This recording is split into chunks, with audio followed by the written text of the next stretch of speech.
Tonight, we open with fire, masks, and a watching owl.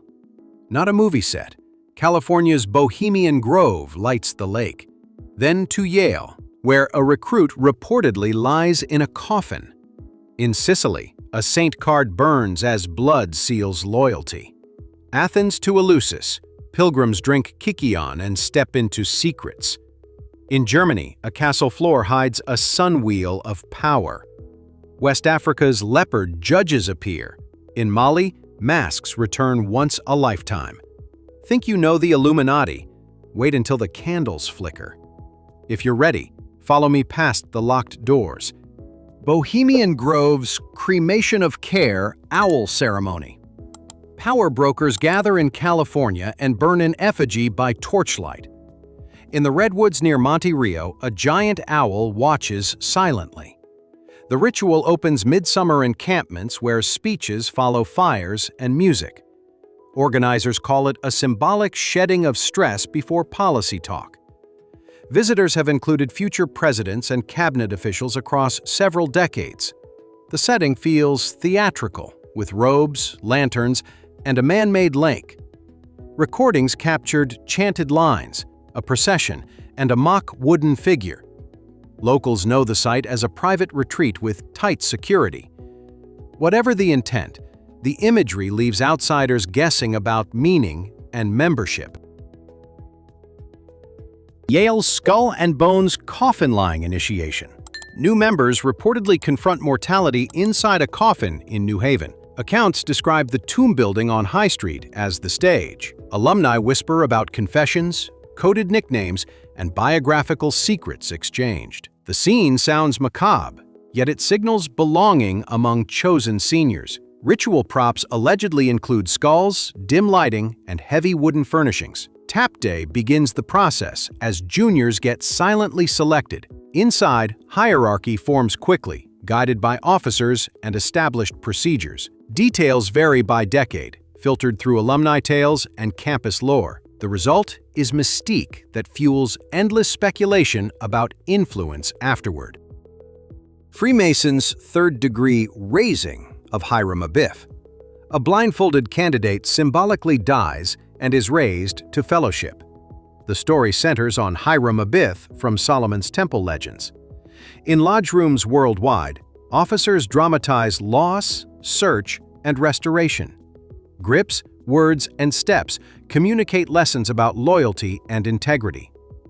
Many lodges keep the floor traced with symbols and careful geometry. Aprons, columns, and working tools appear, each carrying layered allegories. Candidates progress through degrees, witnessing carefully memorized lines and movements. The third degree culminates with a dramatic raising by appointed brethren. Public charity contrasts the secret drama unfolding behind tiled doors. Sicilian Mafia blood oath over a burning saint card. A pricked finger stains a saint card that's set alight. Recruits swear loyalty as the ash falls onto cupped hands. Investigators documented this Cosa Nostra rite during 20th century Italian crackdowns. The small icon, or santino, becomes proof of a binding promise. Meetings often happened in back rooms, barns, or remote farmhouses. Names of sponsors and godfathers anchored responsibility for conduct afterward. Breaking the oath risked punishment, while silence remained the organization's spine. Italian magistrates collected testimonies describing knives, candles, and whispered invocations. The ritual fused Catholic imagery with criminal hierarchy, unsettling outside observers. Chinese triads, 36 oaths sworn before incense and blades. Recruits gathered before incense, altars, and crossed swords in secret. They recited 36 oaths binding brothers against betrayal and disobedience. Historical roots trace to Heaven and Earth Society in southern China. Symbolic steps included passing under blades and sharing ritual wine. Texts listed punishments from exile to death for violating promises. Ritual names, ranks, and numbers encoded lineage across scattered lodges. Police raids sometimes confiscated oath books and altar diagrams. Ports like Hong Kong and Guangzhou sheltered meetings above tea houses or shops. The ceremony forged identity when a surname was not enough. Yakuza Sakazuki Sake Cup Brotherhood Ceremony Ritual. A single cup of sake formalizes a lifelong bond in Japan. The oyabun and kobun exchange measured sips before witnesses and seniors. Ceremonial phrases acknowledge obligations upward and protection downward within families. Tattooed backs remain covered, but respect is openly displayed afterward. Gifts follow, reinforcing status, territory, and business responsibilities inside groups. Historic photos show suits, ties, and low tables with trays. The rite predates modern syndicates, echoing feudal retainer relationships and etiquette. Police awareness pushed many gatherings into private rooms and secluded restaurants. The cup ties reputation to honor, making departure difficult later. Eleusinian Mysteries, Night Procession, and Kikion Vision Quest. Pilgrims walked from Athens to Eleusis carrying torches through darkness. For days they purified, fasting, before drinking a barley-based kikion. Inside the Telesterion Hall, initiates witnessed secret dramas about Persephone. The myth promised hope through Demeter's grief and seasonal return. Ancient writers hinted at awe, not specifics, guarding punishable secrets. Roman emperors later joined, extending prestige far beyond Attica. Archaeologists uncovered foundations, inscriptions, and votives, verifying sustained ceremonial life. When Christianity spread, the sanctuary faded, and the rites ceased. The promise lingered anyway, suggesting rebirth rather than fear alone. Knights Templar accused spitting on the cross rite. Executions and trials reshaped a military order's reputation across Europe. King Philip IV of France arrested Templars and seized their assets. Confessions described heresies, including spitting on sacred images during initiation. Torture, pressure, and politics muddied reliability of those admissions. Some statements were later recanted, yet damage was irreversible. The Pope eventually suppressed the order, dividing property among rivals.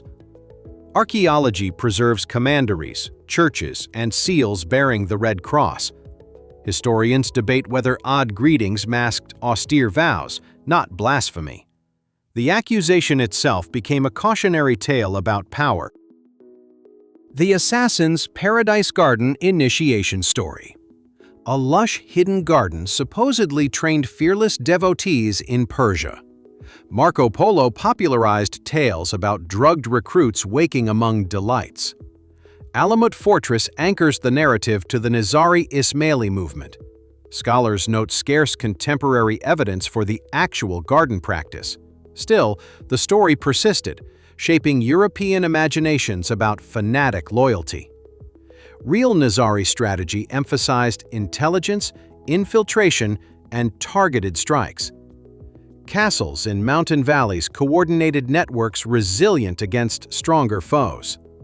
Later chroniclers blended fact, rumor, and polemic into dramatic episodes.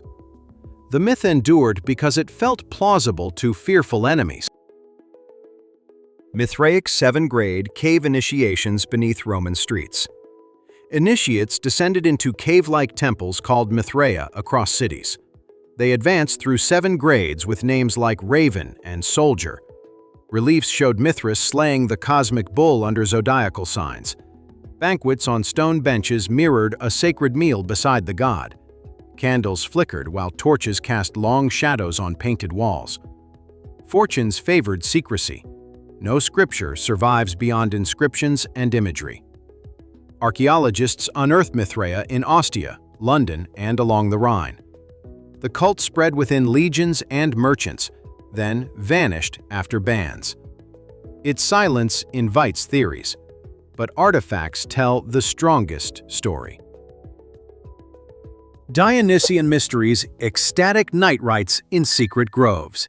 Masks, drums, and wine turned Greek hillsides into transformative stages. Followers of Dionysius danced with Circe, the fennel wand crowned with ivy. Plays and processions blurred boundaries between actor and worshipper. Women called maenads featured in texts describing ecstatic possession. Rituals moved between sanctioned festivals and secluded nocturnal gatherings.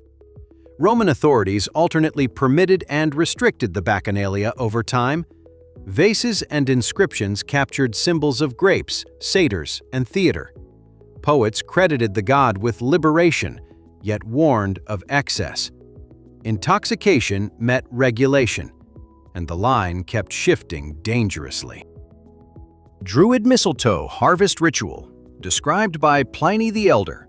White-robed druids climbed an oak carrying a golden sickle carefully. They cut mistletoe during a specific lunar phase in Gaul. 2 white bulls stood below, bound for solemn sacrifice afterward. Pliny's account blends observation with Roman framing of Celtic practice. Archaeology supports Druidic prestige, though precise rites remain uncertain. Sacred groves served as courts, schools, and ceremonial places among tribes. Bards preserved memory when writing was rarely used for doctrine. Later revivals reimagined Druids within Romantic nationalism and pageantry. That ancient image began with a single Roman naturalist's description. Hermetic Order of the Golden Dawn, banishing pentagram ritual. Magicians in Victorian London traced glowing pentagrams in candlelit rooms. The practice aimed to purify space before larger ceremonial workings. Members included poets, actors, and scholars exploring ritual magic systematically. Temples adopted Egyptian motifs, Hebrew names, and Renaissance grimoires. Ranks advanced through elemental grades with colored sashes and wands. Internal disputes fractured leadership, spawning successor groups and rival lodges. Diaries record rehearsed movements, invocations, and elaborate diagrams on parchment. Artifacts survive in museums, showing painted tools and talismanic designs. The ritual moved from secrecy to public manuals over time. Ordo Templi Orientis's public Gnostic Mass magical liturgy. A theatrical altar, priesthood roles, and hymns structure the ceremony. Composed in the early 20th century, it echoes older liturgies deliberately. Aleister Crowley adapted symbols within a modern esoteric framework. Attendees witness invocations, a chalice rite, and stylized blessings. The setting features veils, pillars, and a careful choreography of steps. Printed missals guide responses while officers maintain solemn pacing. Participants describe a blend of pageant, sacrament, and occult experiment. Local bodies stage services regularly, sometimes in rented halls discreetly. Public access contrasts with private initiations requiring further commitments. Rosicrucian Amorc's Temple initiation with hoodwink and passwords. Candidates enter dim chambers in San Jose and worldwide today. Officers guide them through symbolic tests representing inner discipline. A hoodwink removes sight to sharpen hearing and attention deliberately. Passwords and knocks mark progress between temple stations and guardians. Monographs accompany rites, teaching meditation, mental focus, and experiment. Egyptian-inspired motifs decorate halls, linking to a mythic lineage. Ceremonies avoid dogma, favoring practice over proclamation for students. Members report calm pacing and clear instructions during solemn passages. The style feels collegiate, not theatrical, yet carefully orchestrated. Carbonari charcoal brazier oath in hidden Italian forest huts. Revolutionaries met as pretend charcoal burners under trees and canvas. They swore secrecy beside a lit brazier symbolizing sacred fire. Ritual tools included tongs, bellows, and passwords echoing the craft. In early 19th century Italy, they plotted constitutional reforms persistently. Small barracks called baracche hosted ceremonies and planning discussions quietly. Signals and signs allowed recognition while avoiding police informers methodically. Leaders coordinated cells across cities like Naples and Turin discreetly. Crackdowns scattered members, who later joined broader unification movements. The charcoal myth masked political purpose with working-class imagery. Katipunan blood-signed oaths against Spanish rule. In Manila's Tondo district, revolutionaries signed membership with blood. Andrés Bonifacio led meetings where cedulas were torn dramatically. Members used a triple K symbol and secret nicknames constantly. Women like Gregoria de Jesus carried messages and guarded documents. Initiation involved whispered passphrases and tests of courage carefully designed. When discovered in 1896, arrests triggered uprisings across several provinces. Leaders regrouped, debated strategies, and proclaimed an independent republic. Spanish countermeasures were fierce, fueling martyr stories and resolve. The oath bound farmers, clerks, and artisans into a movement. In Drangheta, baptism with saint card, gun, and pricked finger. In Calabria, recruits joined families through a stark card ritual. A finger drew blood, staining a holy image held carefully. Sometimes, a pistol lay nearby, symbolizing authority and violence intertwined. Senior members recited formulas naming ranks, rules, and saintly protectors. Homes, back rooms, or fields served as quiet rooms for ceremonies. Investigations uncovered notebooks describing structure, rites, and regional councils. Weddings and baptisms doubled as cover for clandestine meetings. Relatives formed core membership, strengthening silence through kinship pressures. The rites force came from family ties more than theater. Oddfellows' Skeleton in the Lodge Initiatory Cave Degree. A darkened chamber reveals a skeleton to teach mortality's lesson. The Independent Order of Oddfellows used props to dramatize charity. Candidates walked through symbolic obstacles before meeting a silent figure. The cave setting underscored humility before life's inevitable end. Costumes, blindfolds, and passwords structured progress through linked degrees.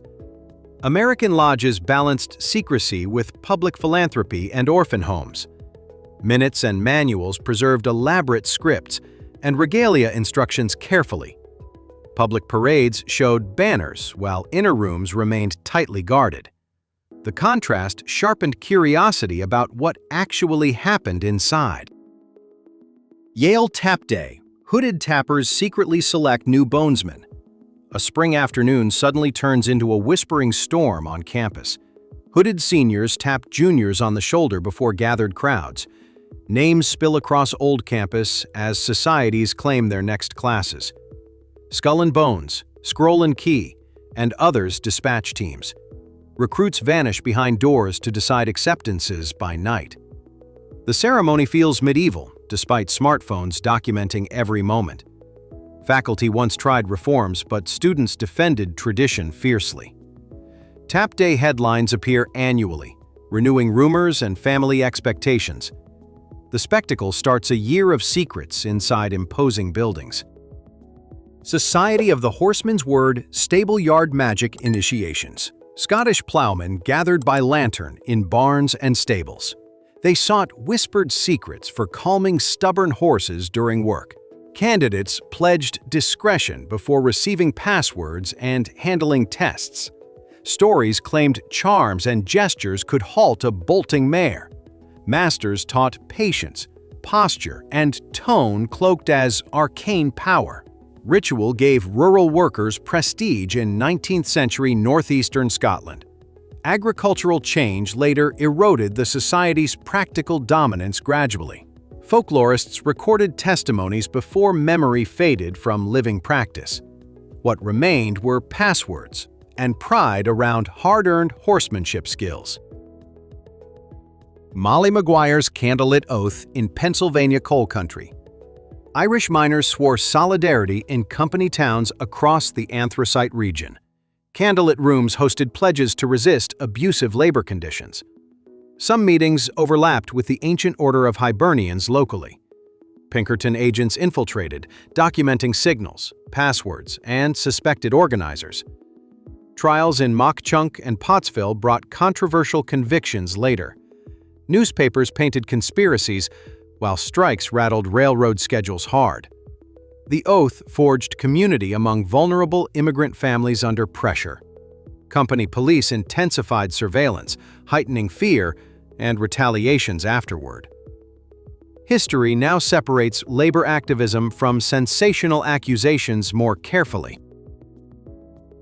Vori Visa Koni, crowning of a thief-in-law with tattoos. A circle of elders declares a new thief-in-law at night. The ceremony confirms status inside Russian and post-Soviet criminal networks. Vows reject cooperation with authorities and pledge loyalty to brotherhood. Tattoos record rank, prison history, and personal legends across skin. Icons, stars, and cathedrals convey coded biographies without words. Candidates proven by prison life gain recognition through whispered endorsements. Meetings occur in apartments, dachas, or guarded hospital rooms clandestinely. Rules punish freelancing and forbid public flamboyance damaging shared interests. The crowning legitimizes command over disputes, profits, and discipline. Boxer rebellion spirit, possession, and bullet-proofing charms. Villagers in North China believed gods entered fighters before battle. Rituals promised invulnerability through trances, chants, and protective seals. Societies trained with weapons while practicing synchronized calisthenics theatrically. In 1900, these groups converged on foreign legations in Beijing. Talismans and spirit medium performances bolstered courage against modern rifles. Imperial politics complicated responses, as court factions argued options. Sieges, relief columns, and reprisals followed, devastating local communities. Artifacts preserve manuals, uniforms, and banners displaying fierce deities prominently. The promised protection broke under artillery, but morale briefly surged. White Lotus sect incantations promising invulnerable bodies. Secret meetings taught breathing, boxing, and invulnerability charms in China. Millenarian beliefs promised salvation through a coming enlightened one. Teachers mixed Buddhist, Taoist, and folk practices creatively for followers. Officials treated gatherings as seditious, raiding temples and village huts. Arrests uncovered manuals describing spirit possession and trance techniques. Peasants joined for protection, identity, and hope during hardships. Suppression cycles returned as groups reformed under new names. Court records trace oaths, passwords, and miraculous claims repeatedly. The rituals mattered because they organized scattered rural resistance.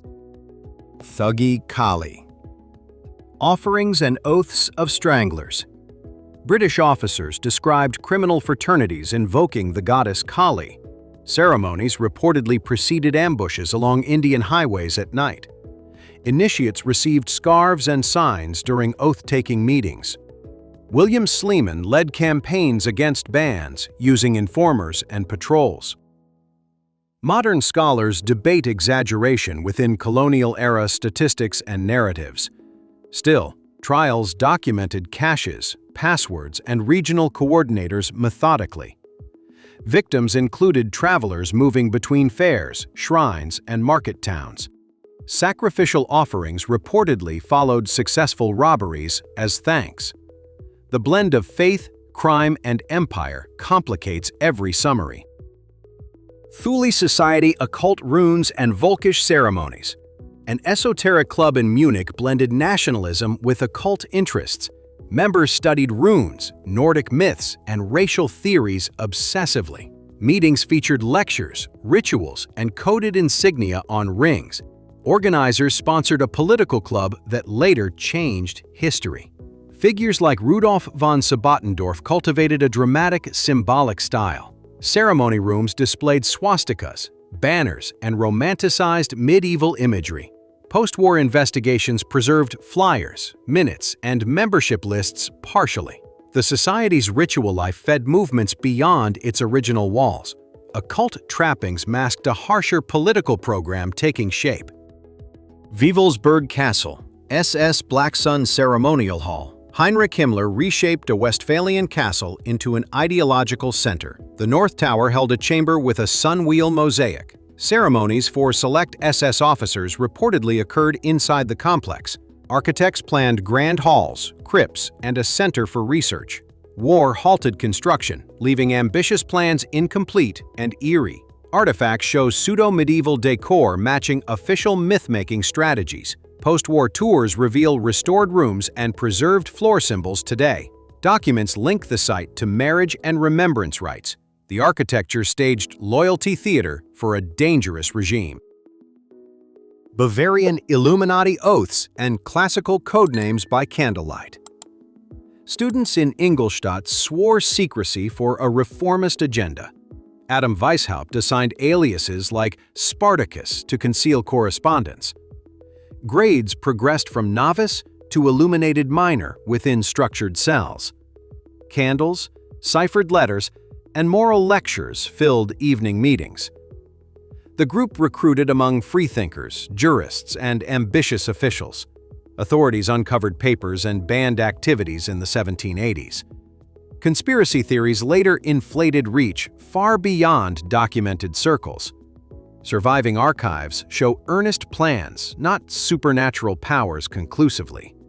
Yet the name became shorthand for hidden hands everywhere. Cult of Isis initiation. Described by Apuleius in The Golden Ass, a humbled traveler finally enters a temple for redemption in Greece. Priests instruct fasting, cleansing, and linen garments before ceremonies begin. A procession rattles sistra as torches reflect on polished bronze. Initiates meet the goddess through pageantry, vows, and sacred meals. Apuleius hints at secrets, avoiding step-by-step instruction intentionally. New initiates sponsor others, extending the cult across cities. Egyptian symbols traveled through Roman networks of traders and soldiers. Altars, votives, and inscriptions anchor the narrative in archaeology. The novel preserved the feeling when manuals remained confidential. Chamber of Reflection. Meditative pre-initiation in Masonry. Before ceremony, a candidate sits alone in a small room. Symbols include a skull, hourglass, candle, and terse maxims. Salt, sulfur, and mercury represent philosophical transformations in allegory. A sealed envelope sometimes contains questions demanding honest answers. The silence emphasizes introspection before public ritual performance begins. Many lodges reserve a corner specifically for this experience. French and Scottish rites systematized the chamber across centuries. Minutes note its use, but rarely detail personal reflections recorded. The pause shapes mindset more than any dramatic flourish afterward. Ekpe Leopard Society, Insibidi Oaths, and Masked Judges. In cross-river communities, masked figures enforce debts and judgments decisively. Members know Insibidi signs, a secret writing and gesture system. Initiation brings access to courts, markets, and protective networks. Drums announce appearances as striped costumes emerge from sacred enclosures. Fines, negotiations, and reconciliations happen under strict performance rules. Colonial administrators recognized Ekpe authority within local governance structures. Palm fronds and staffs signal rank among processional leaders. The society persists, adapting while guarding symbols and ceremonies. Masks speak law when formal courthouses lack real reach. West African Porro Society forest initiations and spirit masks. Boys enter seclusion and return as men after months. Teachers instruct discipline, farming, and community law in forest lodges. Masks embody spirits supervising tests, songs, and storytelling traditions. Women's Sunday Society balances authority in parallel structures regionally. Political councils consult Porro leaders before settling disputes publicly. Colonial regimes alternately banned and bargained with these institutions pragmatically. Drums, raffia, and carved helmets mark processions at milestones. Modern states acknowledge cultural importance while regulating certain practices. The bush becomes a classroom older than written constitutions. Dogon Sigui Festival, once in 60 years secret masked rites. Cliff villages along Mali's Bandiagara escarpment host rare ceremonies. The Sigui cycle honors ancestors with new mask unveilings. Dancers wear towering Kanaga masks and stride across rocky plazas. Elders teach secret language segments to a new generation. Preparations take years, involving sculptors, priests, and remote shrines. Anthropologists recorded earlier cycles across several villages carefully. Roads in conflict sometimes interrupt processions between settlements today. When the cycle resumes, entire valleys echo with drums. 60 years compress into days of memory, movement, and dust. Taurobolium, bloodbath of Magna Mater priests. Ancient inscriptions mention a bull sacrifice rite tied to rebirth. Later writers described initiates beneath a grating, drenched in blood. Archaeologists found altars, dedications, and Taurobolium records across provinces. Whether the dramatic bath occurred remains heavily debated by scholars. Galli priests served the goddess in flamboyant public processions. Rome hosted festivals with cymbals, flutes, and ecstatic dances. Marble reliefs show attendants carrying sacred pine and stone. The rite's exact mechanics stay uncertain behind fragmentary evidence. What's clear is devotion displayed through spectacle and endurance. Skull and Bones' alleged Geronimo skull relic veneration. A rumor claims an Apache leader's skull sits in New Haven. Stories point to a theft from Fort Sill in Oklahoma. Names like Prescott Bush appear in affidavits and family letters. Descendants pursued legal action seeking dignified return and investigation. Yale declined specific claims while preserving club privacy persistently. Reporters photographed labeled bones displayed inside the society's tomb. Scholars cautioned that provenance remains murky despite circulated inventories. The allegation fueled broader debates about museums and human remains. Mystery thrives where records are sealed and grief is living. Propaganda Due, clandestine lodge, oaths, and shadow networks. Police found membership lists in Rome revealing a hidden lodge. Licio Gelli headed P2, linking politicians, military officers, and businessmen. Investigations connected affiliates to banking scandals and media influence. Oaths and secrecy cloaked strategy, while files tracked assignments. The 1981 raids exposed parallel power structures unsettling the public. Parliamentary inquiries followed, dissolving the lodge and banning similar groups.